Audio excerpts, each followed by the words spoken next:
Hello everyone, welcome to my channel. आज अपन MSN में पढ़ेंगे रेस्पिरेटरी डिजीज़, जिसमें भी रेस्पिरेटरी डिजीज़ में पढ़ेंगे लोअर रेस्पिरेटरी डिजीज़ और लोअर रेस्पिरेटरी डिजीज़ में पढ़ेंगे सीओपीडी। सीओपीडी क्या होता है? एक क्रोनिक ऑब्स्ट्रक्टिव पल्मोनरी डिजीज़ होती है। इसे क्रोनिक ऑब्स्ट्रक्टिव लंग डिजीज़ भी कह सकते हैं। इसमें क्या होता है कि जैसे कि इरिवर्जिबल और पार्शियल रिवर्जिबल ऑब्स्ट्रक्शन हो जाता है। जो अपना लंग में एयरवे होता है ना, उसके अंदर इरिवर्जिबल या फिर पार्शियल रिवर्जिबल ऑब्स्ट्रक्शन हो जाता है। जो सीओपीडी होती है ना, इसमें दो क्रोनिक कंडीशंस इंक्लूड होती है। एक तो क्रोनिक ब्रोंकाइटिस होती है और एक एम्फाइसीमा होती है। जो क्रोनिक ब्रोंकाइटिस होती है ना, ये ऐसी कंडीशन है, इसमें है ना जो लास्ट 3 मंथ से है ना कफ प्रजेंस होता है। ठीक है, क्या होता है इसमें? लास्ट 3 मंथ से कफ प्रजेंस होता है। तो क्रोनिक ब्रोंकाइटिस में क्या होता है? इसमें जो है ना म्यूकस प्रोडक्शन इंक्रीज़ हो जाता है और जो एयरवे है वो नैरो हो जाता है और इम्प्रॉपर एयरवे क्लियरेंस होता है। अब अपन इसकी दूसरी डिजीज़ पढ़ेंगे जो है एम्फाइसीमा। एम्फाइसीमा एक ऐसी कंडीशन है जिसमें है ना जो एल्वलाई का जो उसमें ना अबनॉर्मल इन्लार्जमेंट हो जाता है, हाइपर इन्फ्लेमेशन हो जाता है और टर्मिनल ब्रोंकियल्स हो जाता है। और इसमें है ना जो एल्वलाई और जो ब्रोंकियल्स है ना, उसकी जो इलास्टिसिटी है ना वो रेड्यूस हो जाती है। एम्फाइसीमा के कॉज क्या हो सकते हैं? स्मोकिंग हो सकती है, इन्फेक्शन हो सकता है, इरिटेंट्स हो सकता है, क्रोनिक ब्रोंकाइटिस, हेरिडिटी हो सकती है, एज, ये हो सकता है। और जो एम्फाइसीमा है वो भी 3 टाइप का, एक तो सेंट्री एसिनार एम्फाइसीमा हो गया, एक पेना एसिनार हो गया और एक पेरासेप्टल एम्फाइसीमा हो गया।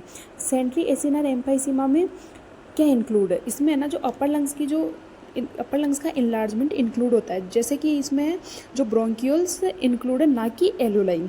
और जो पेनासिनार एम्फाइसीमा है ना, ये है ना जो अपने एलुलाई है ना, जो लोअर लंग पोर्शन उसको अफेक्ट करता है।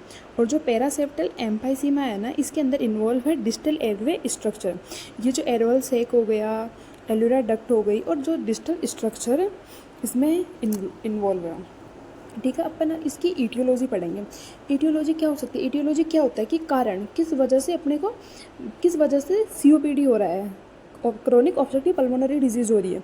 तो ईटियोलॉजी ये होता है। तो ईटियोलॉजी में आ सकता है जैसे कि क्रोनिक स्मोकिंग हो गई, स्मोकिंग के कारण भी सीओपीडी हो सकता है। और जो कोई प्रीवियस रेस्पिरेटरी इन्फेक्शन हो, जैसे कि ट्यूबरक्लोसिस, तो उससे भी अपने को सीओपीडी हो सकती है। या फिर जैसे कि रेस्पिरेटरी इन्फेक्शन इन बचपन में ही या रेस्पिरेटरी इन्फेक्शन हो रखा हो, वो भी हो सकता है। पैसिव स्मोकिंग हो गई और एयर पोल्यूशन हो गया, जेनेटिक और हेरिडिटरी फैक्टर्स हो सकते हैं। और सबसे मेन ईटियोलॉजी होती है इसकी, डेफिशिएंसी हो जाती है अल्फा 1 एंटीट्रिप्सिन की। ये सबसे मेन ईटियोलॉजी है। और इसकी पैथोफिजियोलॉजी पढ़ेंगे अपन। पैथोफिजियोलॉजी में क्या आता है? इसका मेजर कॉज क्या होता है? एक तो स्मोकिंग और टॉक्सिक इनहेलेशन, जिससे जो एयरवे है ना उसमें इन्फ्लामेशन हो जाता है और उसमें ऑब्स्ट्रक्शन हो जाता है, जिससे टिश्यू डिस्ट्रक्शन हो जाते हैं और जो डिफेंस मैकेनिज्म इम्पेयरमेंट हो जाती है और जो रिपेयर मैकेनिज्म उसका डिसरप्शन हो जाता है। इसमें ना 2 प्रोसेस इन्वॉल्व है। एक प्रोसेस होती है जो प्रोटियोज और एंटी प्रोटियोज होती है ना, उसके बीच में इम्बेलेंस, और एक प्रोसेस होती है ऑक्सीडेंट्स और एंटीऑक्सीडेंट्स के बीच में इम्बेलेंस। तो अब मैं आपको ना पैथोफिजियोलॉजी बताती हूँ इसकी। पैथोफिजियोलॉजी क्या है? जो स्पेशली जो स्मोकिंग, इसका ईटियोलॉजी फैक्टर्स क्या है? स्पेशली स्मोकिंग के कारण अपने को सीओपीडी होती है, मेन कोज है। तो इसमें क्या हो जाता है, जो न्यूट्रोफिल्स और जो मैक्रोफेज है ना, उसकी मात्रा इंक्रीज़ हो जाती है, बढ़ जाती है। और जो अल्फा 1 एंटीट्रिप्सिन है ना, उसकी डेफिशिएंसी हो जाती है। और जो ट्रिप्सिन होता है वो इंक्रीज़ हो जाता है, जिससे इलास्टेज और प्रोटीज होता है ना, उसके बीच में इम्बेलेंस हो जाता है। तो जो लंग्स के अंदर जो कनेक्टिव टिश्यू है या इलास्टिन है, उसमें ब्रेकडाउन हो जाता है। तो जो एल्वेलाई और जो सेप्टा है उसमें कोलैप्स हो जाता है। तो इससे एयर ऑब्स्ट्रक्शन और डिस्पीनिया हो जाता है और गैसी एक्सचेंज इम्पेयर्ड हो जाते हैं अपने, जिससे एम्फाइसीमा हो जाता है। और जो एम्फाइसीमा और जो क्रोनिक ब्रोंकाइटिस होते हैं ना, ये दोनों मिलके अबनॉर्मल इन्फ्लामेशन करते हैं लंग्स में, जिससे गैस एक्सचेंज इम्पेयर्ड हो जाता है या जो एयरवे में ऑब्स्ट्रक्शन हो जाता है। और जो स्कार टिश्यू है उनका फॉर्मेशन हो जाता है और जो ल्यूमेन हो वो नैरो हो जाती है, जिससे सीओपीडी हो जाती है। ये पैथोफिजियोलॉजी है। क्या होता है? स्मोकिंग के कारण होता है, न्यूट्रोफिल्स और मैक्रोफेज इंक्रीज हो जाते हैं, अल्फा 1 एंटीट्रिप्सिन डेफिशिएंसी हो जाती है, ट्रिप्सिन इंक्रीज हो जाता है, जो इलास्टिज और प्रोटीज है उनके बीच इम्बैलेंस हो जाता है, जो कनेक्टिव टिश्यू है लंग्स के तो वो उनमें ब्रेकडाउन हो जाता है, एयरवे ऑब्स्ट्रक्शन हो जाता है, डिस्पीनिया हो जाता है, जो गैसें इम्पेयर्ड हो जाते हैं। उसके बाद एम्फाइसीमा हो जाता है। एम्फाइसीमा और जो क्रोनिक ब्रोंकाइटिस है उसके कारण अबनॉर्मल इन्फ्लामेशन हो जाता है लंग्स में। और स्कार टिश्यू का फॉर्मेशन होता है और ल्यूमेन नैरो हो जाती है, उससे COPD हो जाती है। ठीक है, उसके बाद पढ़ेंगे अपन क्लिनिकल मैनिफेस्टेशन, रोग के लक्षण। क्लिनिकल मैनिफेस्टेशन क्या हो सकता है कि अपन को COPD हो गई तो उसके लक्षण क्या क्या हो सकते हैं, या जिसको बोलते हैं अपन क्लिनिकल मैनिफेस्टेशन।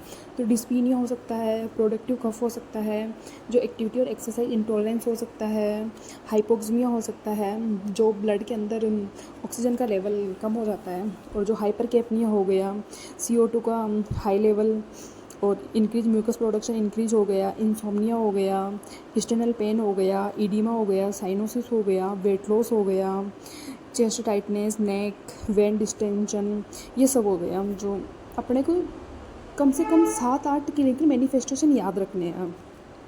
7-8 तो अपने को याद होने ही चाहिए। तो डायग्नोस्टिक इवोल्यूशन क्या है, इसमें हिस्ट्री टेकिंग आती है, जिसमें इंक्लूड होती है स्मोकिंग हिस्ट्री, जो एक दिन में कितने पैकेट्स स्मोकिंग कर रहे हैं तो उसकी हिस्ट्री, या कोई रेस्पिरेटरी डिजीज़, कोई TVS हिस्ट्री हो, एलर्जेंस हो गया, ऑक्यूपेशन हो गया, चेस्ट डायमीटर हो गया, ये सब हिस्ट्री आती है। ठीक है, तो फिजिकल एग्जामिनेशन में अपन क्या करते हैं, फिजिकल एग्जामिनेशन अपन इंस्पेक्शन करते हैं, पाल्पेशन करते हैं, परगजन और असल्फेशन करते हैं, ये अपन ने फिजिकल एग्जामिनेशन में पढ़ते हैं। तो इंस्पेक्शन के दौरान है ना, जो एंट्री पोस्टर डायमीटर है ना, वो अपने को इंक्रीज दिखता है, एंट्री पोस्टर डायमीटर इंक्रीज हो जाता है, और जो चेस्ट की मूवमेंट है वो रेस्ट्रिक्ट हो जाती है। ठीक है, और जो पाल्पेशन में क्या करते हैं, पाल्पेशन में है ना चेस्ट का एक्सपेंशन हो जाता है, विस्तार हो जाता है, और उसकी मूवमेंट डिक्रीज हो जाती है। और परकजन में हाइपर रेजोनेंट साउंड चेस्ट का होता है, और असल्फेशन में ब्रीथ साउंड असेस करते हैं। रेल्स और क्रैकल्स में हेव हार्ड इन COPD के अंदर सुनाई देते हैं। और जो पल्मोनरी फंक्शन टेस्ट है उसमें ना क्या होता है, पल्मोनरी फंक्शन टेस्ट PFT, ये ऑब्स्ट्रक्शन के लेवल को असेस करने में आवश्यक होती है, नेसेसरी होती है, जो लंग्स फंक्शनिंग और जो ऑब्स्ट्रक्शन के लेवल को कि कितना ऑब्स्ट्रक्शन है तो उसको असेस करती है। और ये ना इंक्रीज लंग्स फंक्शनिंग और जो FEV1 को रिड्यूस करने में पता लगाती है, रिवील करती है। चेस्ट एक्सरे क्या है, चेस्ट एक्सरे है ना अपने को शो करता है इन्फ्लेशन ऑफ लंग, लंग के इन्फ्लेशन को शो करता है, और जो फ्लैन डायफ्राम, विजिबल बुले, वाइड इंट्राकोस्टल स्पेस, इनको शो करवाता है। और जो ABG एनालिसिस है वो हाइपोक्सिमिया और हाइपरकैपनिया और जो रेस्पिरेटरी एसिडोसिस होती है इसको रिवील करती है, और चांस ऑफ रेस्पिरेटरी फेलियर को डिटेक्ट कर देती है। ऑक्सीमेट्री क्या होता है, ये हाइपोक्सिमिया को डिटेक्ट करता है। और जो इलेक्ट्रोकार्डियोग्राम होता है ना, ये ECG, ये ना जो अपने हार्ट की अबनॉर्मल फंक्शनिंग होती है ना उसको रिवील करने में हेल्प करता है। और जो अल्फा एंटीट्रिप्सिन है ना, ये आइडेंटिफाई डेफिशिएंसी एंड जो जेनेटिक फैक्टर है विद अल्फा एंटीट्रिप्सिन। तो ये अपना हो गया फिजिकल एग्जामिनेशन, ये सब हो गए, अपन ने पढ़ लिया, pulmonary function test, chest x-ray, ये सब कुछ पढ़ लिया। ठीक है, अपन इसके बाद में आएगा अब कॉम्प्लिकेशन क्या क्या हो सकते हैं। कॉम्प्लिकेशन जैसे कि कॉर पल्मोनले, एक्यूट रेस्पिरेटरी फेल हो सकता है, न्यूमोनिया हो सकता है, जो राइट साइड हार्ट फेलियर हो सकता है, पल्मोनरी हाइपरटेंशन हो सकता है, या फिर एंजाइटी या डिप्रेशन हो सकता है। अब अपन इसका पढ़ेंगे मैनेजमेंट में क्या क्या आता है, मेडिकल मैनेजमेंट आता है, सर्जिकल मैनेजमेंट आता है, और नर्सिंग मैनेजमेंट आता है। अपन सबसे पहले पढ़ेंगे मेडिकल मैनेजमेंट क्या होता है, अपना जो गोल होता है ना वो क्या होता है, अपना गोल होता है कि जो पेशेंट है ना वो उसके जो सिम्टम्स है वो सब कुछ से उसको रिलीव मिले, ये सब कुछ इंक्लूड होता है उसमें। जो रेस्पिरेटरी फंक्शन है वो उसमें इम्प्रूव हो, ये सब होता है। ठीक है, और अपन अब सेकंड पढ़ेंगे कि फर्स्ट एंड जो अटमोस्ट इम्पोर्टेंट मैनेजमेंट क्या होता है इसका। मेडिकल मैनेजमेंट इम्पोर्टेंट मैनेजमेंट क्या होता है, जो स्मोकिंग है ना उसका सीसेशन करवाना, उसका समापन करवाना, जो स्मोकिंग को बिल्कुल बंद करवा देना, ये होता है। और फिर उसको ना जो डिस्पीनिया से रिलीव करवाने के लिए उसको ब्रोंकोडायलेटर्स इनहेल करवाते हैं, और जो ब्रोंकोस्पाज्म भी प्रोवाइड करवाते हैं, एंड जिसमें इंक्लूड होता है एल्बिट्रोल, पिरिविट्रोल, एसीटेट और साल्मेट्रोल, जो एंटीकोलिनर्जिक्स यूज आती है सीक्रेशन को रिड्यूस करने में। ठीक है, शॉर्ट एक्टिव बीटा एडिजेनिक जैसे कि एल्बिट्रोल, लेवोट्रोल, मिथाइलथाइन्स सचेज जैसे कि एमिनोफाइलिन और थियोफाइलिन हो सकते हैं। और ओरल कॉर्टिकोस्टेरॉइड्स में इंक्लूड होते हैं बेक्लोमेथासोन हो गया, हाइड्रोकोर्टिसोन हो गया, और ब्यूटासोनाइड हो गया। और सिक्रेशन को रिमूव करवाते हैं और पेशेंट को जो मोबिलाइज प्रोवाइड उसको फिजिकल थेरेपी और जो पोस्टल ड्रेनेज उसको प्रोवाइड करवाते हैं, जिससे पेशेंट मोबिलाइज करता है और जो सिक्रेशन होता है वो रिमूव हो जाता है। और ब्रोंकोडायलेटर्स पेशेंट को प्रोवाइड करवाते हैं और oxygen therapy supplemental oxygen therapy उसको प्रोवाइड करवाते हैं यदि आवश्यक हो तो। और CO2 और ABG एनालिसिस करते ही हैं अपन। और न्यूमोकोकल और इन्फ्लुएंजा वैक्सीनेशन करवाते हैं। रिप्लेसमेंट थेरेपी अल्फा-1 एंटीट्रिप्सिन की रिप्लेसमेंट थेरेपी जो IV इन्फ्यूजन के द्वारा डेफिशिएंसी वो करवाते हैं IV इन्फ्यूजन के द्वारा। और healthy diet to meet the nutrition requirement of the patient. और उसको non invasive ventilation with positive air pressure can be provide to the patient to increase lung expansion and functioning. तो उसको non invasive ventilation भी provide करवाते हैं हम। इसके बाद पढ़ेंगे अपन सर्जिकल मैनेजमेंट। सर्जिकल मैनेजमेंट में ना 3 टॉपिक, एक तो बुलेक्टोमी हो गया, एक लंग वॉल्यूम रिडक्शन सर्जरी जो LVRS, और एक हो गया लंग ट्रांसप्लांटेशन। तो बुलेक्टोमी में क्या होता है, बुलेक्टोमी में ये होता है कि ये प्रोसीजर है ना, जो डिस्टेंट बुले होती है ना, जो फैली हुई बुले या फिर कोई जो डेड स्पेस होता है लंग्स में, उसको रिमूव करते हैं। तो बुलेक्टोमी है ना, जो थोरेकोटोमी इंसिजन के साथ वीडियो असिस्ट थोरेकोस्कोपी के साथ की जाती है। तो इस प्रोसीजर के अंदर जो लंग फंक्शन है उसको इम्प्रूव करने में हेल्प करता है और जो डिस्पीनिया उसको रिड्यूस करने में हेल्प करता है ये प्रोसीजर। और जो लंग वॉल्यूम रिडक्शन सर्जरी जो होती है ना, ये प्रोसीजर पेशेंट की लाइफ की क्वालिटी को इम्प्रूव करता है, इम्प्रूव सर्वाइकल चांस, ठीक है। It is usually performed on the patient upper lobe emphysema. इसके अंदर इंक्लूड होता है जो emphysema meta part of the lungs, जो लंग का एम्पाइसीमा मेटस पार्ट होता है ना, वो इंक्लूड होता है, उसको रिमूव किया जाता है। और जो लंग के स्ट्रक्चर को मेंटेन करते हैं, ठीक है। जो और लंग ट्रांसप्लांटेशन होता है, it is usually performed on the patient with and stage of COPD। जो COPD के एंड स्टेज में इसका यूज़ करते हैं, सच करनी है। It include replacement of the lung. इसमें है ना जो लंग को रिप्लेसमेंट इंक्लूड होता है। इसमें है ना जो पेशेंट की क्वालिटी, जो लाइफ की उसकी क्वालिटी, उसको इम्प्रूव करते हैं। और एक होता है अपना नर्सिंग असेसमेंट, नर्सिंग मैनेजमेंट। तो उसके अंदर आता है असेसमेंट, डायग्नोसिस और इंटरवेंशन, ठीक है। तो असेसमेंट में क्या करेंगे अपन, वही कि स्मोकिंग उसकी हिस्ट्री लेंगे कि कितने पैकेट्स पर डे यूज में कर लेता है वो स्मोकिंग के, वो हिस्ट्री, या फिर कोई प्रीवियस हिस्ट्री हो उसकी रेस्पिरेटरी डिजीज से, वो डिस्पीनिया का level, assess the accessory muscles respiratory के दौरान, ये सब नर्सिंग असेसमेंट के दौरान होता है। अब अपन डायग्नोसिस पढ़ेंगे, नर्सिंग डायग्नोसिस। नर्सिंग डायग्नोसिस में क्या होता है, जो गैस एक्सचेंज को इम्पेयर करता है, जो उससे रिलेटेड होता है, impaired ventilation secondary to COPD, या फिर इनइफेक्टिव एयरवे क्लियरेंस रिलेटेड होता है, bronchoconstriction increase, mucus production increase हो जाता है secondary to COPD, risk for infection related to content secretion and compromise immune response, और impaired nutrition less than body requirement related to decrease intake, increase workload and drug effect secondary to COPD। और जो activity intolerance related to dyspnea हो गया, related to shortness of breath और fatigue हो गई।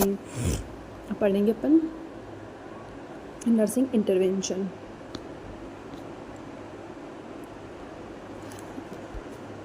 Nursing intervention, तो इसका first topic है इम्पेयर्ड गैसीय एक्सचेंज। तो इसमें पढ़ेंगे अपन, इसमें अपन क्या क्या ऑब्जर्व करते हैं, पेशेंट के जो साइन सिम्टम्स वगैरह ऑब्जर्व करते हैं, ऑक्सीजन का लेवल डिक्रीज़ हो रहा है या फिर इंक्रीज़ हो रहा है वो अपन ऑब्जर्व करते हैं। हाइपोक्सीमिया हो गया, जैसे कि हाइपरकैप्निया हो गया, उसके फुल वाइटल साइन परफॉर्म करते हैं, ABG एनालिसिस परफॉर्म करते हैं, एडमिनेशन ऑक्सीजन थेरेपी, और जो उसे हाइपोवुलर पोजीशन प्रोवाइड करवाते हैं, और ब्रोंकोडायलेटर एडमिनिस्टर करते हैं अगर एडवाइस हो तो। इनइफेक्टिव एयरवे क्लियरेंस में जो सिगरेट स्मोकिंग है उसको अवॉइड करते हैं, ब्रीथ साउंड असेस करते हैं, और जो उसकी चेस्ट फिजियोथेरेपी परफॉर्म करते हैं, या फिर और पोस्टल ड्रेनेज में, और सक्शनिंग का यूज़ करते ही आवश्यकता हो तो। और रिस्क फॉर इन्फेक्शन में assess the check for early sign of infection के जो अर्ली साइन वो चेक करते हैं, जैसे कि फीवर, इंक्रीज WBC काउंट हो गया, change in amount and colour of the sputum, ये असेस करते हैं। Good personal respiratory hygiene practice, antibiotics provide करवाते हैं, और sent sputum for culture and sensitive test वगैरह करवाते हैं, और इम्पेयर्ड न्यूट्रिशन पैटर्न असेस करते हैं, वेट और हाइट असेस करते हैं पेशेंट की। Encourage the patient to take small and frequent meal, और उसको जो लिक्विड डाइट ऑफ़र करते हैं हाइड्रेशन को मेंटेन करने के लिए, और जो डाइटिशियन उनसे कंसल्ट करते हैं फूड चॉइस के बारे में, और मेंटेन ओरल हाइजीन खाना खाने के बाद और खाना खाने से पहले और हाइजीन मेंटेन करना, सप्लाई ऑक्सीजन प्रोवाइड करवाना, और वेट डेली मेज़र करना है। एक्टिविटी इंटॉलरेंस, जो विग्रेस एक्टिविटीज़ है जैसे कि डिस्पेनिया, अल्टर्ड ब्रीथिंग्स को अवॉइड करना, मॉनिटर ऑक्सीजन सेचुरेशन हो गया, schedule activities only after providing bronchodilators, teach the patient active passive exercise, deep breathing exercise, post lip exercise बताना, teach the patient to avoid smoking, irritants and stress, smoking इनको avoid करना। तो आज की अपनी class है COPD की जो कंप्लीट हो चुकी है। तो अगर इसमें कुछ भी समझ में नहीं आए तो कमेंट करके पूछ सकते हो, और आज के लिए इतना ही। Thank you.